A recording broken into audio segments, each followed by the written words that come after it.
Welcome to Rare Connection, the podcast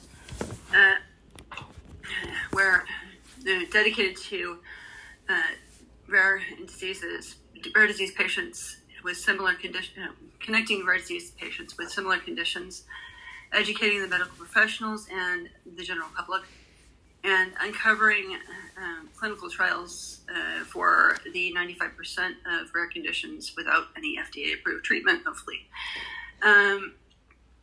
I'm your host, Joanna, and today I'm thrilled to introduce Grace. Grace is a remarkable individual whose journey touches multiple facets of the rare disease community. She's a parent of a child with Methylene Tetrahydro Folate Reductase, or MTHFR, as it's quite easier to say. A dedicated biology teacher and a director on the board of the HCU Network America. Additionally, Grace works closely with many metabolic patients, offering her expertise and support. Before we dive into our conversation, I want to remind our listeners that anything in this podcast is for educational purposes only. Please seek medical attention before following anything discussed here. So, getting started here. Can you explain, in layman's terms, what MTHFR and how it is and how it differs from the other forms of HCU? Yeah, so it's homocystinuria due to severe MTHFR deficiency. So it's she has a faulty enzyme, so she's not able to process things in the folate cycle. So the difference with this one, she has high homocysteine and low methionine. So with classical or CBS deficiency, that's high homocysteine and high methionine, but this one there's the low methionine. And that goes a lot with brain development. So there's a lot of neurological issues with this type. It is similar to the cobalamin deficiencies, as in that they also have high homocysteine and low methionine.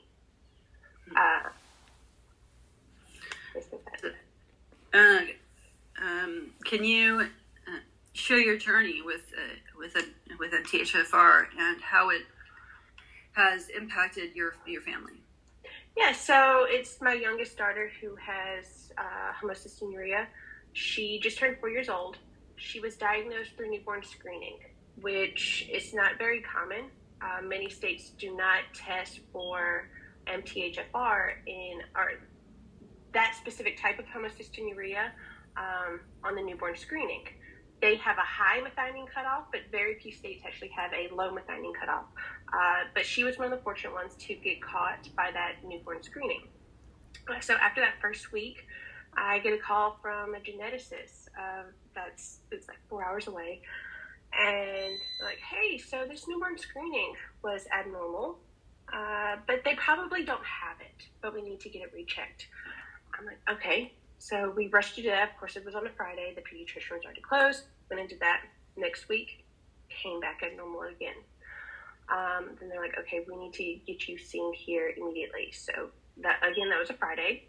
We had an appointment the very next week, and it was confirmed she had homocystinuria. Her homocysteine was, I think, 295. She was 2 weeks old at that point.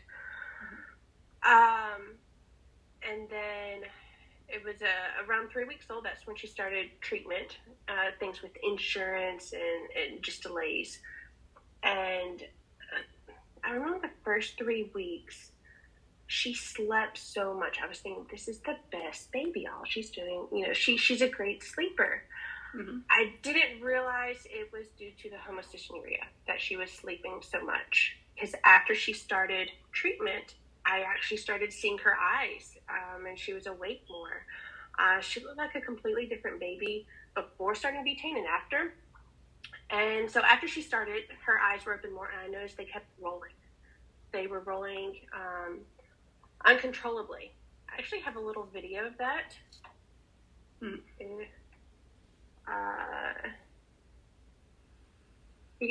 So she was trying to look at me, but she couldn't. They just kept rolling up. She was not able to look at me. So I sent a video to the geneticist. They're like, okay, I think that's seizures. That could be signs of it. And it looked like she had seizures that day, and the ER doctor also thought that it looked like seizures as well. So they actually flew us to where her geneticist is, a few hours away. So we had a little private flight there because they said it was too long for an ambulance ride. And I remember in the hospital, that was the first time she actually was able to make eye contact with me. That first month, there was a lot there. And that was actually one of the first smiles that I got. Mm-hmm. She was hooked up to an EEG for a while. So it was a lot that first month going on. Since then, it has gotten a lot better. She didn't gain any weight the first 3 weeks, but after being on betaine for a week, she gained over a pound within that 1 week, which was amazing. With our families, it affects my oldest daughter. When she was around 4 years old, she's 7 now, she started asking a lot of questions. Like, why does Carson have homocystinuria and why don't I? Well, what happens if she doesn't take the medication? Will she die? And I was honest with her. If she goes a long time without taking it, yes, she would. Because with severe MTHFR, there's different variations of severity, but the early ones, oftentimes the babies don't make it past like 3 months old. I know several families who have lost a child at 3 months old because it wasn't caught. So unfortunately, yes, it's hard having those conversations. Especially with a child. Yeah, so I try to put it in the simplest terms and not be so harsh when I'm telling her, but I was honest with her. She was 4. This was at night going to sleep, and she had all these questions.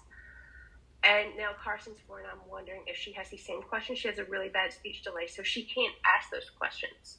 So I wonder if she also thinks about that. Like, I try to explain that you have to take this or you're going to get sick, because there's fights. This morning, there started to be fights with it. And so a lot of it focuses around the medication, trying to get that. She takes it twice a day, and right now she's taking 12 grams a day.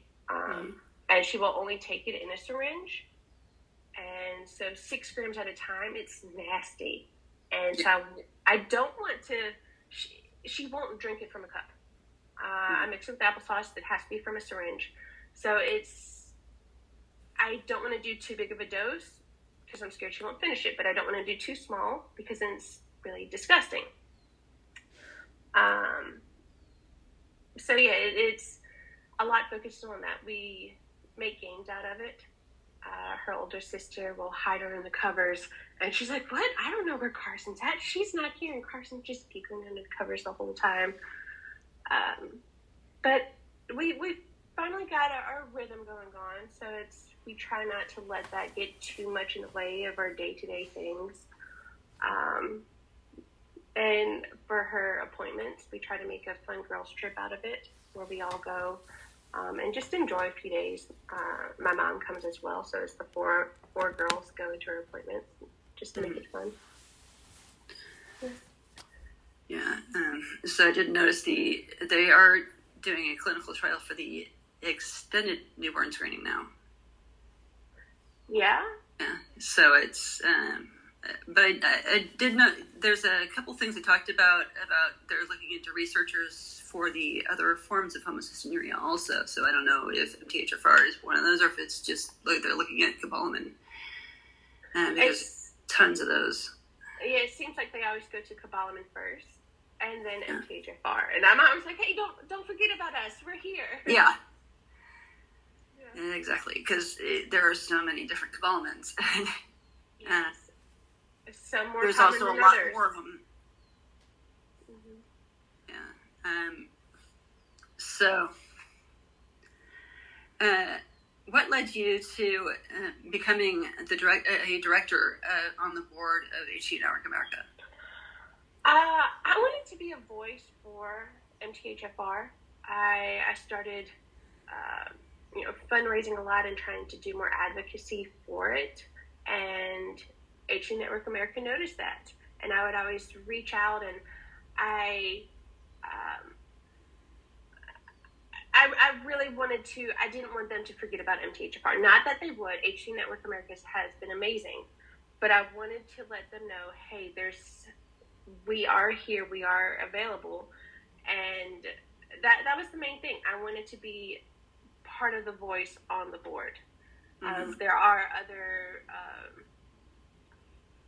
patient or parent voices on there, so I wanted to be included on that and try to help out best I can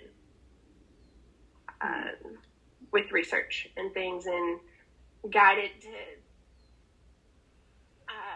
them in the way that the families, how they need support. Mm-hmm.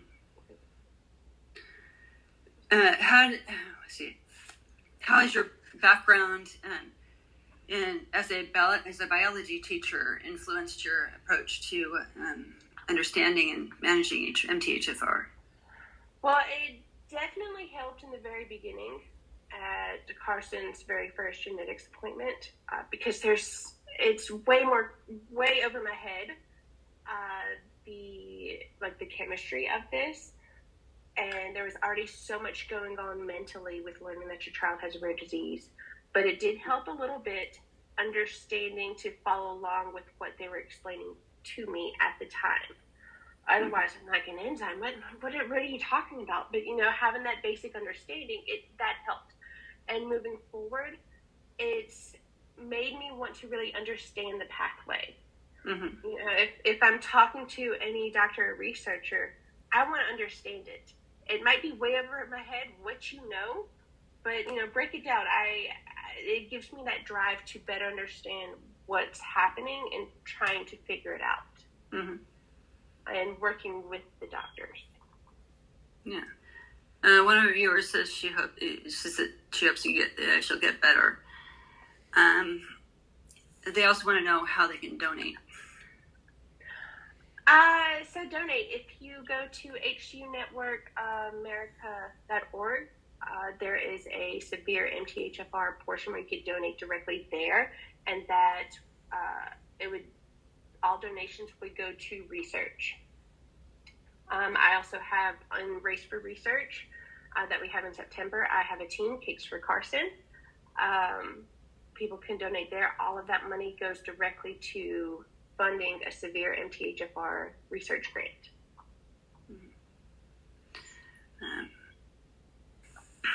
Let's see. What are some of the biggest challenges you faced as a parent of a child with MTHFR? Day-to-day challenges, it has been getting Carson to take her medication. Mm-hmm. She does not like it. Like I said, she is getting better, but there has been many times where we are holding her down, forcing her to take it. She is crying and things like that, and she's throwing it up. There has been many mornings of that. She is getting better. Some days it is still a struggle, but I think she understands that, okay, I'm not getting out of this, so it is a bit easier. So like the day-to-day, that's those struggles. The other ones, it's the unknown. We don't have any adults with severe MTHFR who were diagnosed early. There are adults who were diagnosed later in life, and they have their own set of medical complications because they had the late onset and a ton of things going on with them. But it's we don't have anybody to compare it to, more specifically to Carson, all the kids who were diagnosed earlier through newborn screening, they're still kids. So we don't really know what the future looks like. So that is a struggle. Not necessarily our day-to-day, but something that's always in the back of my head, like will she have a normal life? Like, I think so, but how will things look for her? She already has really high homocysteine. We can't get it down. How long can she withstand such high homocysteine? I don't know. And nobody can really tell us. Mm-hmm. Yeah, it's individualized, so nobody can. Yeah. What are some of the biggest challenges you've faced? We just go through that. How do you balance your roles as a parent, teacher, and advocate? It's hard at times. Right now it's the summer, so I don't have to worry about work being a teacher, but during the school year it gets tough because the kids are also in their own activities. I try to do it best I can. If possible, any meetings that I have with HD Network America, I might try to take them in the car on the drive home, or whenever I'm doing pickups with kids, so that whenever I get home, I have time with the kids. Or sometimes they join me in on the calls, depending on what kind of call it is. They'll just sit there and they'll just wave at the camera and things like that. I try to incorporate some things at work also. So they have in October the big breast cancer awareness things that they do at the school. And last year I was like, hey, can we also include HCU? And so we decided to do like a pink versus blue. Like, are you team pink, team blue? Pink for breast cancer, blue for HCU Network America. And so we kind of joined that together. There's a lot of blending with it, but also try to have boundaries where we have family time. There's work time. I try to leave work at home, work at work. Try to keep the kids included when possible. Can you share any specific moments or experiences that have been particularly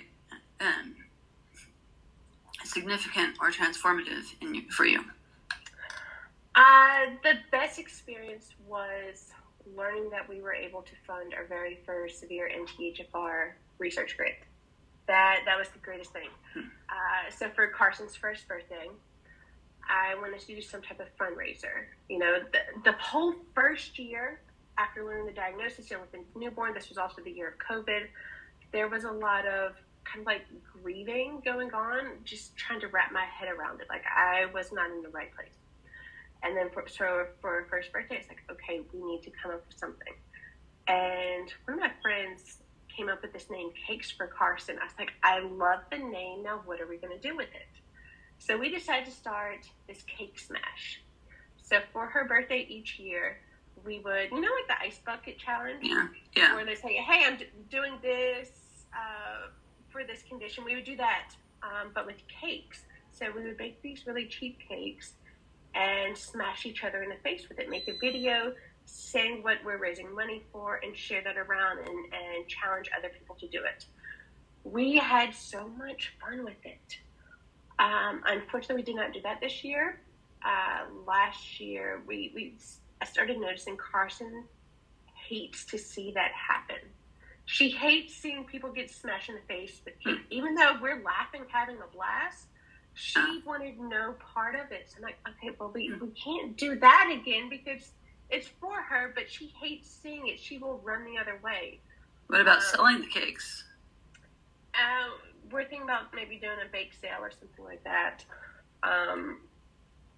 We're working on those things. This summer has been jam-packed with things. Yeah. But we are really focusing on the race for research and possibly might do a bake sale in with that. But we've still caught on that Cakes for Carson. Anyway, so we started fundraising at her first birthday. And she's 4 now. And last year, we funded our very first research grant. So after I started fundraising, other families were like, okay, let's do this. And it was like 3 families fundraising. And we were able to raise the funds for the research grant and a few very generous donors in like 3 years. And it was amazing. So now we're working on our next one. I don't think we'll be able to get there quite as fast, but we're definitely trying. That was the best. Learning that we were able to fund our first research grant, and that's currently going on right now. Right. So what resources or support networks have been most helpful for you, to you and your family? The support that I get from HG Network America, that has been amazing. I remember when I finally got the courage to post about CARSA in one of the awareness and support groups, Danae, the executive director, messaged me almost immediately. It was so quick, trying to connect me with other families, brought me to a severe MTHFR support group. That has been so much. And then, of course, at the conferences, talking to other families, that has been the best. Another resource I use, Recordati actually put out a severe MTHFR little information packet. And that has helped me through the years to understand the condition. I keep going back and reading it, and I'm understanding more. As I learn more, I go back, I'm like, oh, okay, that makes sense now. Those have been the 2 best resources that have helped me understand the condition, and then just the support, an overwhelming amount of support from HG Network America and the families within it have been amazing. Yeah, unfortunately, dealing with something so rare, we don't really have a whole lot of reliable information. Let's see. How do you think medical professionals can better support families dealing with rare diseases like MTHFR? I think they need to have communication. I don't know how often, I mean, this is something that I'm just not aware of, but things that I suspect. I don't know how often they communicate with each other about their patients and the treatments and how they're doing. And with such a rare disease, I feel like there has to be that constant communication so that we can get somewhere. Also, I don't want doctors to become complacent. If they're like, okay, well, levels are decent. There's no medical issues happening right now. So just being okay with that. Because there might not be issues right now, but why wait till there are issues? How I feel, I want to get in front of it, try to keep levels at, as close to normal as possible. Don't give it a chance to have issues. Get ahead of it. And that's one of the struggles that I've been working with. I really want to, I don't want to wait until there's issues to say, what can we do? Her homocysteine is high right now. Methionine is not as high as I would like it. But, let's do something when she's little, and the brain development is crucial right now. Not wait till later. And then if physicians, they are in contact with organizations like HG Network America, because we have a ton of resources there to give to patients. And that could be huge as well. I doubt all of the metabolic clinics have the resources from HG Network America to give to patients. I think more and more are starting to. But that was life-changing, getting connected with other families. And it's so hard to find other families unless you have a place to start looking. Are there any misconceptions about MTHFR and how that you would like to address? And I know you talk a lot about this on TikTok. Yes, I do. Okay, so there's 2 common MTHFR polymorphisms or MTHFR variants. The C6717, the A129AC, those are the two most common variants. And typically, those two variants do not cause issues. Now, there is the off chance it might, but there's like half the population has those two variants, right? And I see a lot of people talking about their homocysteine level. They're like, oh no, my homocysteine level's 10. It's so high. How can I get it down? I'm thinking that is within the normal range. Now, if someone has high homocysteine, yes, of course, try to lower it. But the majority, I'm in a lot of the common MTHFR groups. I try to find other families, severe MTHFR families that are mistakenly in there. And I have found a few where they're in there mistakenly and they post something like, hey, my kid's homocysteine is like 200, and then I put them in the right spot and give them the right resources. So that's why I follow these groups. Mm-hmm. But there's so many that are concerned with homocysteine that's high, and it's like 10 or 12, and they're wanting to change their children's diets and this and that and give them all these supplements when it's not necessary. When their levels are within normal range, they're not having any issues. So yeah, and then also it can create issues with severe MTHFR patients. There's been, like, when my daughter was first diagnosed, my mom made a post about it, and one of her friends commented and said, hey, I have that also. All she needs is some B12 supplements. No issue. Well, because she had the common variants. That's different. If my daughter just took B12 supplements, she wouldn't be here today. She needs more than that. So it's some families, I think, have received backlash because they try to explain that this is something different and people aren't understanding or willing to understand. Mm-hmm. That typically those MTHFR polymorphisms, those variants, they're not an issue. And especially when you compare it to severe MTHFR and this life-threatening condition. That can be frustrating. But also maybe some research that they're doing with the common variants could maybe lead to something for the severe MTHFR. Mm-hmm. But I'm doubtful. I'm very skeptical with things. Mm-hmm. Because it's for some people, it seems like a money-making scam. They tell people, okay, if you have these common symptoms, take these supplements and you'll be better if you have that MTHFR variant. It's common symptoms like fatigue, anxiety, things like that. Like it could be, that doesn't mean it's MTHFR. If your levels are normal, then you're, how they put it, methylating properly. It's going through the folate cycle properly. So that is a big misconception. And so the common variants and severe MTHFR, they are two completely different things. They're in two opposite levels of the MTHFR spectrum. One is life-threatening. One, if you take a few supplements, maybe, sometimes not even needed, you'll be fine. Mm-hmm. No. I say typically because sometimes they may have higher homocysteine, but not usually. But I mean, with rare diseases, you can't rule out anything, right? Yeah. So how can you tell the difference?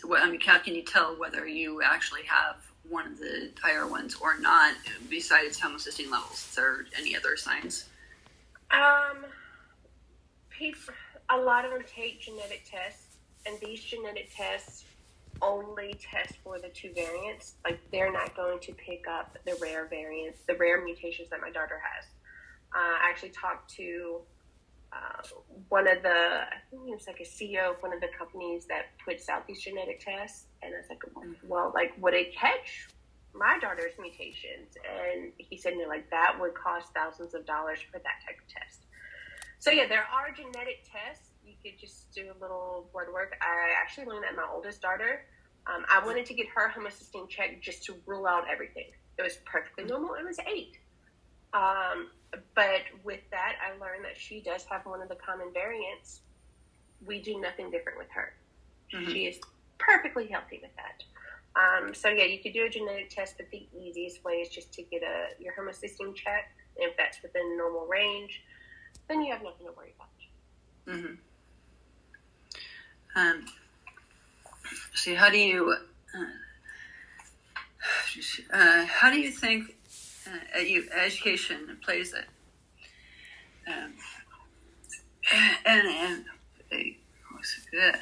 Starting over. How do you think education?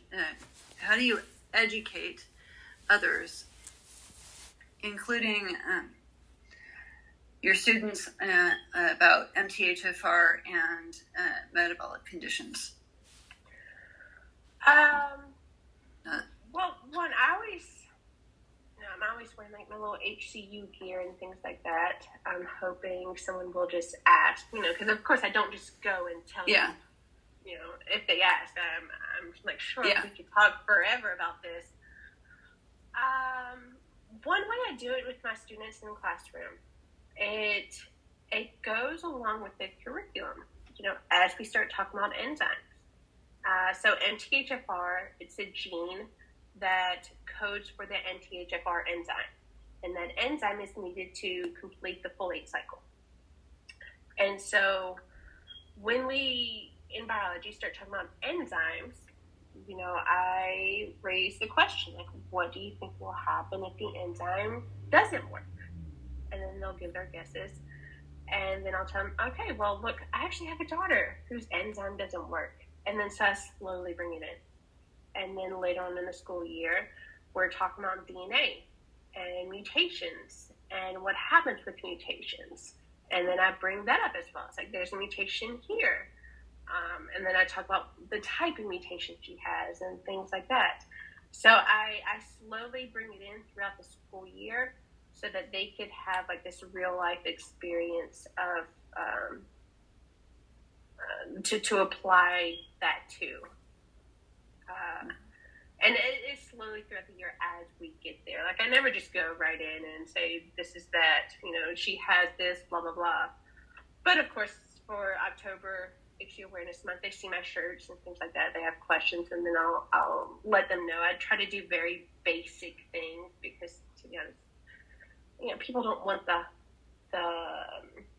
the more complicated information about it. But yeah, I just slowly do it throughout the year, and as people ask questions and want to know more, I tell them a little bit about it. If they seem interested, I might pull up a little graphic and show them and things like that. So just little pieces at a time. Mm-hmm. Let's see.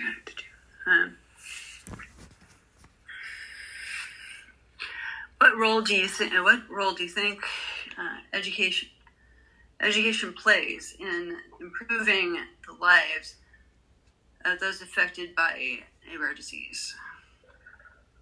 I think the more that we know about it, the better we can treat it and handle it. Mm-hmm. I've noticed within just the HCU community, people, they don't fully understand the differences between the different types of homocystinureas. Some might have CBS deficiency, but also like the common MTHFR variant. So they may think that they have the MTHFR type of homocystinuria. And that just goes to education. People aren't always aware of the differences. And I feel like the more you educate yourself and others, the better everybody's care will be, because the treatments are different between the two. Like with classical, some people need the low protein diet. MTHFR do not need low protein because we have low methionine. We need that protein. So if MTHFR patients are having low protein, that can affect them, or vice versa type of thing. So I think educating the ones around you, educating yourself, that is crucial for getting the best care for your rare disease. And sometimes that education comes from the individual doing the research. How I find like the medical professionals, they're an amazing resource. They are well educated and things like that. But it's the patients, the families that are invested in trying to find, what will work. Because the medical professionals they're busy. They will help you. They are educated. But I feel like individuals who are educated in their own rare disease is so important. It's important to question things. It's important to ask, why are we doing this? Or why not try that? Otherwise, treatments might become stagnant and not move as quickly as we may want. Mm-hmm. And that all comes with education. Mm-hmm. Mm.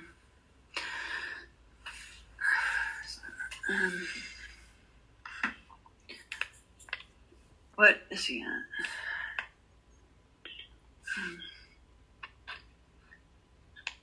How could schools and communities better support children with MTHFR?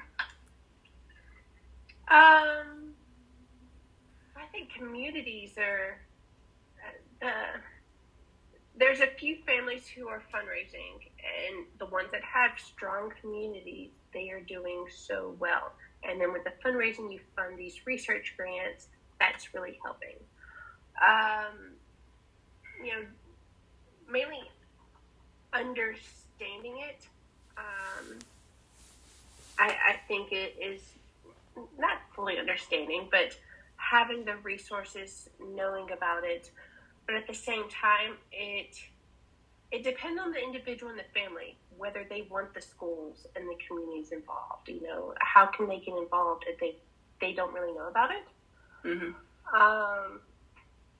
But having that support system, I think, is huge. And then, like my daughter, she's getting into school right now. She's in pre-K, and daycare and pre-K, and they know about it. They're not super involved yet. Maybe as she gets older, we could get schools involved. I know there's another child with a different type of homocystinuria really gets the community and the schools involved.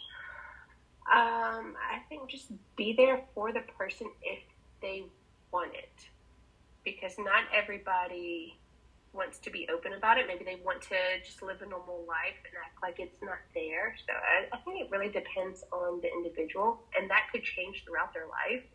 Right now they might not want that extra community and school involvement, but as they get older, and I do think schools and communities will step up and be there if people ask. Mm-hmm. Is what I noticed. Just be there. Mm-hmm. If asked.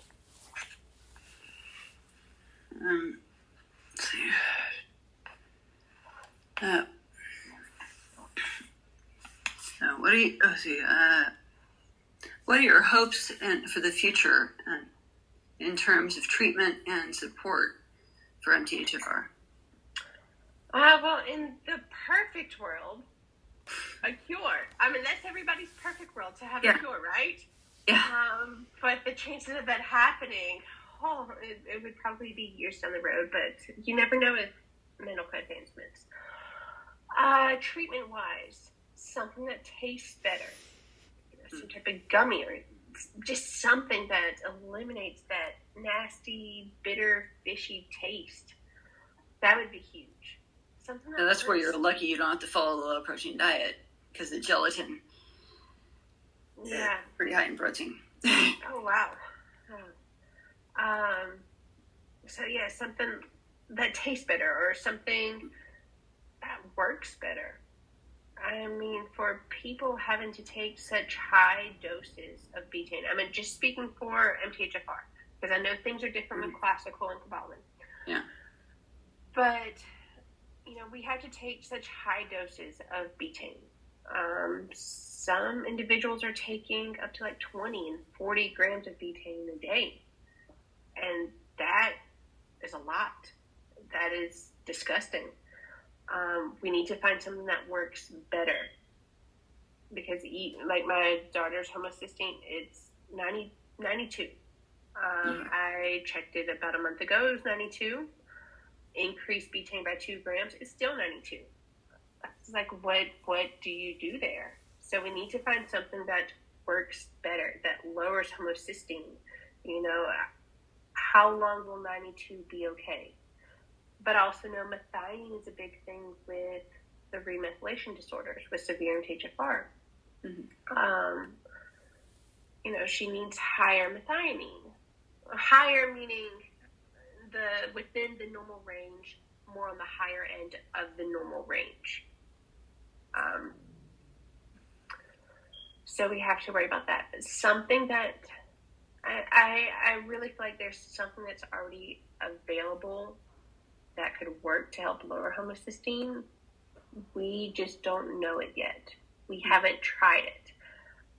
So many medical professionals are saying, okay, well, the guidelines don't say that. The guidelines are outdated.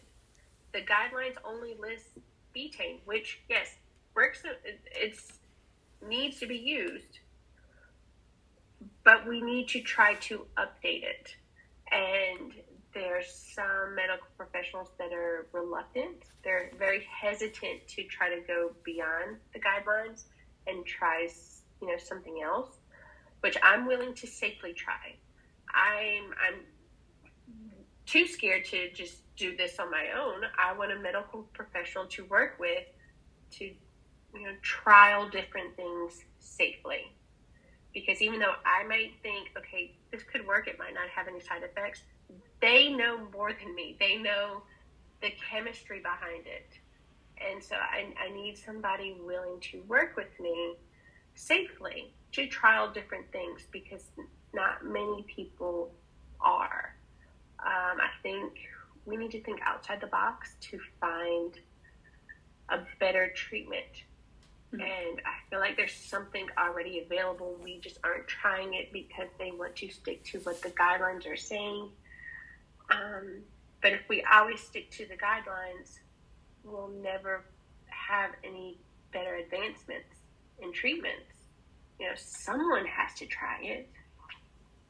Mm. And it's tricky with kids, especially. I feel like adults, when we're like, oh yeah, give that to me, we'll try it, no problem. I definitely want to do the safer route, especially with a child.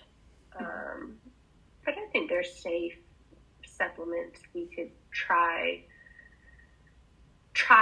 just to see how it works. Like there has to be something that will work better to lower homocysteine.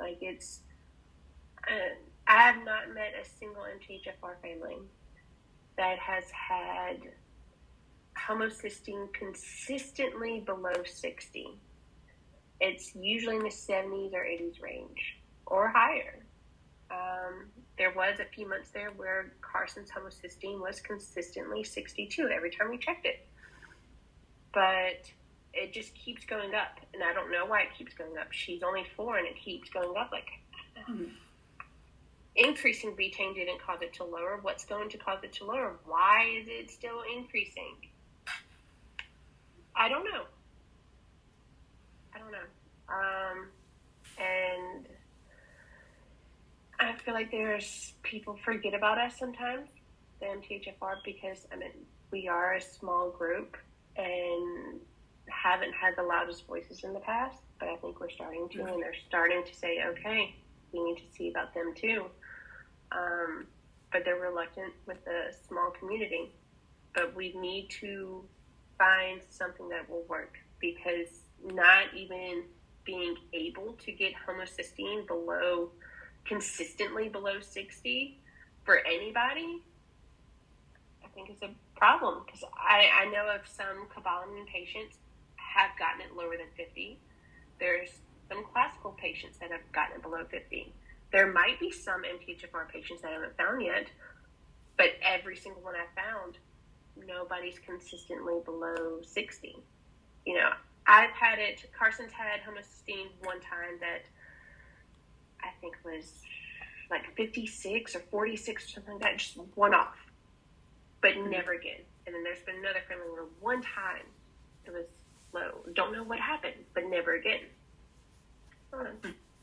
So I hope there's something better, because this isn't enough. Yeah, it's just sitting there. Really, I wish we find something better too, but good luck with that. Because even clinical trials, I mean, I'm in one of the clinical trials now, and it for classical, and it they still want you to take the cysteine. So it's, if we ever get past that, I'll be happy. Yes, and something better. Yeah. Gosh, I don't think they realize how nasty some of these things are. And I know y'all have the formula as well. And yeah, it's the mornings when we're both basically sitting on the floor crying because she's screaming, she doesn't want to take it. You know, in the summer it's not as bad because, you know, I can wait till she's fully awake, has something in her stomach. But during the school year, when we have to wake up and leave early, there's no time to eat breakfast. She'll eat breakfast at school. Like, those mornings are tough. I mean, I wouldn't want to have something disgusting that early in the morning. I get it. But what can you do? I mean, if you at least discuss it was something to eat. I mean, I put it with applesauce. Yeah. I don't want to ruin her favorite foods. Yeah. And she will only take it from a syringe. Mm-hmm. There was maybe a day or two where I mixed a little bit in applesauce and fed it to her with a spoon, and she took it that way. Mm-hmm. But I mean, it took so long to do because I did tiny amounts at a time. But then she caught on pretty quickly what I was doing, and then she refused to take it from a spoon again. So she will only do it from a syringe. I think it kind of bypasses some of the taste buds, taking it from a syringe. Yeah, that or a straw sometimes too will do it. Yeah, I've tried that in the past and ended up getting wasted. I have to use the syringe anyway, but there's a lot more liquids. Maybe as she gets older, but right now that's the only way she'll do it. Yeah. How do you see the role of advocacy evolving in the rare disease community? I see a lot more involvement happening. A lot of families getting involved. Sorry. Realizing like they're the voice that makes the change. We can't just wait around for it. We have to be the voice that makes the change. And I think more people are realizing that. I think more people will start advocating. And as we have a bigger group, I think more people will start listening. Mm-hmm. I'm hopeful. Yeah. Not before. What advice would you give to other parents who are just beginning their journey with MTHFR? Advice. Well, first I would say the first few months they're going to be tough. I feel like, especially when it's your child, it's going to be tough. You know, kind of getting that realization that, okay, things will be a little different now, or way different, actually. But it will get better. Also, do your own research. Don't always depend on someone else to do it. Advocate for your child. Look into stuff. I'm not saying you'll fully understand what you're reading online, but take it, try to understand it, and then ask the doctor. Sorry, my throat's been dry. Ask the doctor to explain it to you. Question everything. If they say, hey, let's try this, why? Why are we trying this? Might have it might make sense, but just so that you understand. Or in talking to other families, that has been huge for me. How's your child doing? What are they taking? why are they taking this? Okay, let me bring it up to my doctor. And then your doctor can explain why they think that would be good for your child or for you, or why it would not. So that was huge for me, talking to other families, seeing what they're taking, and then bringing it to our medical team to see if that would be a good fit. So definitely that talking, don't become complacent, do your own research, find it, bring it to the medical professionals, see what they think. And if you are not happy with what they're saying, or you think, it's okay to get a second opinion. You know, go to another doctor, just get a second opinion, see what they think also, if something just seems off to you. Like, it's okay to move around, and it'll be okay. We're all here. Going through this. How can our listeners support HCU Network America, which I think we went over earlier because of the donation request, and work in the work you're doing? So the donation, you could go to hcnetworkamerica.org. There's that donation tab, and then you could choose which homocystinuria you would like to donate towards, or just a general fund that could help HCU Network America with resources and things like that. For my daughter, it would be the severe MTHFR one, and you could donate directly to that, and that will go straight to our research grant fund. We need about $40,000-$50,000 for that. We'll get there. Do you have any idea on how much is raised so far? I think right now there's 13,000, but I think that portion is still going to go to our current research grant. Because they pay that in installments, or I think like 6 months at a time, or I could be wrong. So I think currently there's about 13,000, but I don't know after the rest of the grant is paid for how much it will be. There might just be a couple thousand left. Because we did have 30,000 in there or so. We partnered with HCU Network Australia, and we put our severe MTHFR funds together to give this grant. So I don't know how much they have at this point, but not much, nowhere near a grant. Yeah. That's okay. Is there anything else you would like to share with our listener, with our audience? Talking about donations. If you are in the mood or you feel it in you to donate, yes, please donate to any of the HCUs. I'm kind of partial to the severe MTHFR, if you are feeling the need to. If you have any questions, I'm available on all social medias. I'm happy to discuss more about severe MTHFR. If you are a family seeing this, again, reach out. I can put you in contact with other families as well. We have a support group. If you have a rare disease, I know it's scary. It's hard. Things start to get better, but we're all in this together. And we'll get through it. Community is so important. Support systems. So, we're just noticed we have a listener from the UK. See, Isaac says hello. Oh, hello. And thank you all for listening, and thank you for having me. It was, it was great. Thank you for so much for joining us today on Rare Connection. I hope you found our conversation with Grace as insightful and inspiring as I did. Remember, any medical advice discussed should always be confirmed by a healthcare professional. If you or someone you know is struggling with suicidal thoughts, Please reach out for help. In the United States, you can contact the National Suicide Prevention Hotline or Lifeline at 1-800-273-8255 or text hello to 741-741 for the crisis text line. For the crisis text line, or visit suicidepreventionlifeline.org.